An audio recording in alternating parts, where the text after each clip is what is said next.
Kamusta sa lahat? Maligayang pagdating sa aking channel. Ngayon ay ibabahagi ko sa iyo ang isang magandang video tungkol sa Ken at Ozgay Girl. Si Golden Yaman, ang ipinagmamalaking ina ng aktor na si Ken Yaman, ay nag-anunsyo na may nakakataba pusong anunsyo na ang kanyang anak ay naghahanda ng pakasalan ang babaeng nanakop sa kanyang puso. Tingnan mo kung sino ang babaeng nanakop sa puso ng kanyang anak. Ang pahayag ni Golden Yaman ay nagdulot ng pananabik at pag-asa sa mga tagahanga na sabik na naghihintay ng balita tungkol sa mga romantikong pakikipagsapalaran ni Ken Yaman.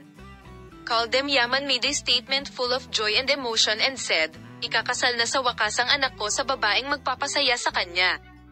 Bilang isang ina, walang mas kasiya siya kaysa makita ang aming anak na nakatagpo ng tunay na pagmamahal at kaligayahan.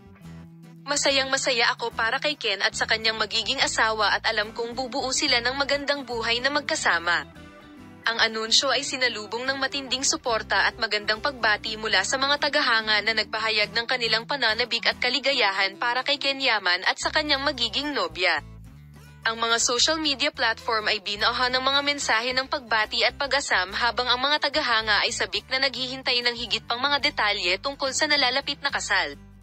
Para kay Ken Yaman, ang balita ng kanyang paparating na kasal ay kumakatawan sa isang mahalagang pagbabago sa kanyang personal na buhay at isang mapagkukunan ng malaking kaligayahan at kasiyahan. Habang naghahanda siyang simulan ang bagong kabanatang ito kasama ang kanyang mahal sa buhay, ang mga tagahanga ay sabik na naghihintay ng mga update at insight sa kanyang pangit na paglalakbay. Salamat sa lahat ng nanonood nito ngayong gabi.